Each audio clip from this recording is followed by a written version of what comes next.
The hallway should have been quiet that morning, yet tension crackled in the air like static before a storm. Mick leaned against the classroom doorframe, pretending he wasn't late and pretending even harder that he wasn't supposed to be in algebra right now. His eyes followed me with that same provoking spark he always carried, the spark that made the rest of the class whisper the moment he entered a room. "Mick, I believe you have algebra now, not anatomy," I said, clutching my folders tighter than necessary. He grinned like someone who never heard the word rules. "You're just jealous because you don't have a personal life. I'm your professor," I reminded him sharply, though my voice trembled with a tiredness I hated showing. "Go to class." Instead of listening, he stepped closer. "Admit it. You're a boring little mouse who's jealous of girls who get male attention." The words stung, not because they were true, but because they scraped against a part of me I'd buried years ago. "Enough. You're going to the dean's office." "I don't think so." Before I could react, he caught my wrist, not roughly but firmly enough to scare me. "Hey, what are you doing?" "Stop," I demanded. That was when the door swung open and Katie barged in, fury sharpening her voice. "Take a seat. Be quiet. You're taking a test now." Her glare flicked between me and Mick. "No one talks to my boyfriend like that." "Boyfriend?" I whispered, shocked. Katie wasn't listening. Her jealousy was a storm, loud, reckless, impossible to stop. Moments later, Wyatt walked in, confused by the tension. "Miss Myers." I said, "Quiet." Katie snapped. Wyatt didn't move, and for a moment, everything erupted into chaos. Katie lunged, Mick stepped forward, and Wyatt tried to pull me aside as if he were saving me from something he didn't understand. "A student shouldn't be picking up a professor," he muttered when Mick tried to block him. "And a professor shouldn't dress like that in front of students," Mick shot back, his tone shifting into something darker, something far too intense for a classroom. "So you did something nice," I told him warily. "Why do I feel scared?" He leaned close, voice low. "Perhaps because you sense my secret desire for you." Cold panic fluttered in my chest. "You're my student. I don't know what you think this is, but only your student inside this university." His eyes gleamed with something unreadable. "Outside? That's different." Before I could answer, another voice cut in. Familiar one. "Long time no see." Anna, the one person I never expected to see again, stepped in, and her gaze slid to Mick almost instantly. "So this is your student. Your boyfriend." "He isn't," I tried to explain. But she wasn't talking to me. She was studying him, dissecting him with her eyes. Rich, confident, arrogant, but empty inside. "I can see right through you." I shivered when Mick whispered near my ear. "Are you sure you can see me?" His tone shifted again, smooth and strangely cold. A rose appeared in his hand, out of nowhere it seemed, and he held it out to me. "Why are you doing this?" I whispered. "Because you love the scent of red roses," he murmured. "And I love red." "You don't know anything about me," I said, stepping back. But he only smiled. "You're already lying for me, Miss Myers. Afraid people will find out about us." "There is no us." "Mick, you have to stop." "I can't," he said simply. "Dinner tonight." "No. One dinner," he bargained. "Then I disappear from your life forever." I should have walked away. Any sensible person would have. But exhaustion, loneliness, and something far more dangerous curled around my heart. "Fine," I whispered. "One dinner." His eyes glimmered, almost triumphant. "It will be a dinner you'll remember forever." I didn't realize until much later that he meant those words literally. The sun had barely set when I found myself walking into a dim, quiet restaurant. My heart beat loud enough to drown out my thoughts. Something felt wrong, but my feet kept moving, guided by an invisible pull I didn't understand. The server greeted me awkwardly, staring as though unsure if I even belonged there. "Miss, you must have the wrong door."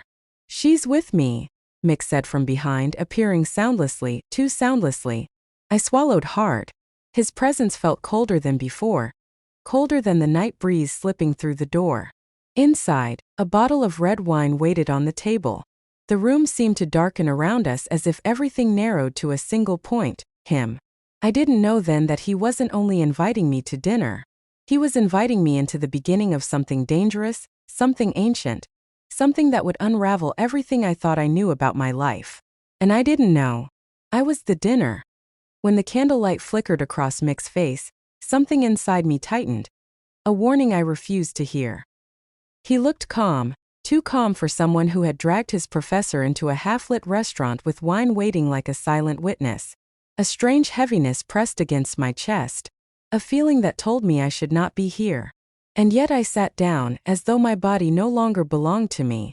"Don't expect I'll take your hand," I muttered. "You're right," he replied quietly. "We shouldn't do it in the light." He leaned closer. "We'll do it in the dark instead. Without witnesses." A shiver crawled up my spine. I wanted to stand to leave, but I didn't move. I couldn't. Behind us, 2 students appeared near the bar. Jay stared at me with wide eyes. "Damn, look. It's my professor. What's she doing here?" I straightened immediately, heart racing. Jay was about to walk toward me, already smirking, ready to tease, but Mick spoke first. "I did," he said, stepping between us like a shadow pulling itself into shape. Jay blinked. "But you with her? With the professor? With this mouse?" Mick didn't look away. "Did you ever swear eternal love to Katie, Jay? Or was that just your lie of the week?" Jay's jaw tightened. He moved closer to me as if trying to claim territory. "Miss Myers, I'll make sure you truly relax tonight. What did you put in her mind?" Mick's voice sharpened. "What difference does it make?" Jay snapped. "She won't choose you anyway. And she won't be with me now either." "Don't cross my path again," Mick said, and there was something in his tone, something cold and final, that made Jay step back without another word. That should have been my chance to leave. That should have been the moment I stood up and walked out of the restaurant forever. But my thoughts were tangled, my pulse uneven. I was spiraling into something I couldn't understand. Katie stormed in minutes later, fury twisting her features. "You stole my boyfriend," she hissed. "You'll regret this." "He's not my boyfriend," I said weakly. Her hand flew toward my face, but Mick caught her wrist before the slap landed. "Go home," he told her, voice soft but sharp as broken glass. "You saved my life earlier," I whispered. "Why are you doing this now?" He didn't look at me. "To protect you. And because I must." Things blurred after that. My breathing turned shallow, my vision flickered. The room tipped sideways. Mick caught me, lifting me as though I weighed nothing. "Let me go," I whispered, but my body sagged against him. "You came for dinner," he murmured, voice threaded with something aching and ancient. "Now you're free." I didn't understand what he meant. I didn't understand anything. Outside, the night air hit me like a wave. My legs buckled and the world dimmed into shadows. When I collapsed, he knelt beside me, his cold hands on my face. "You shouldn't have followed me," he whispered. "I told you to go home." "I don't want to," I breathed. He froze. I don't know why I said it. Maybe it was the numbness. Or the loneliness that clung to me like a second skin. Or maybe it was because when he looked at me I didn't feel invisible. "I won't leave you here like this," I whispered. He stood up slowly, tension rippling through him. "Fine. Then stay. But on my terms." His hand scooped me into his arms again. Inside his house, if it could be called that, the air was colder, thicker. The shadows moved strangely, as if they knew him. "What are you up to?" I asked weakly. "I'm going to make you dinner," he said softly, carrying me through a dim kitchen. "I can't move," I whispered. "You don't need to. Just watch." His hands were swift, steady, impossibly controlled.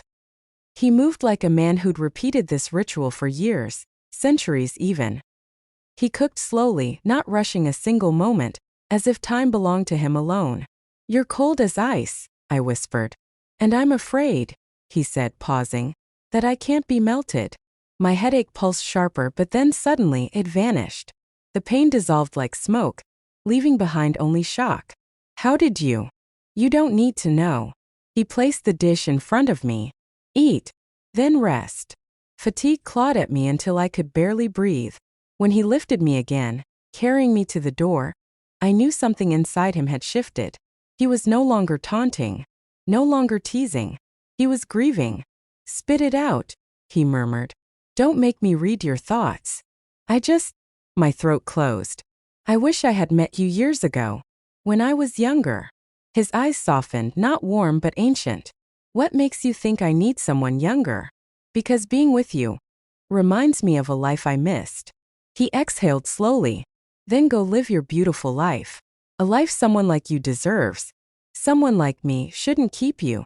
He opened the door, voice barely above a whisper. Go. I didn't move. Outside, flames erupted suddenly, terrifyingly, shattering the night. Heat rippled through the air.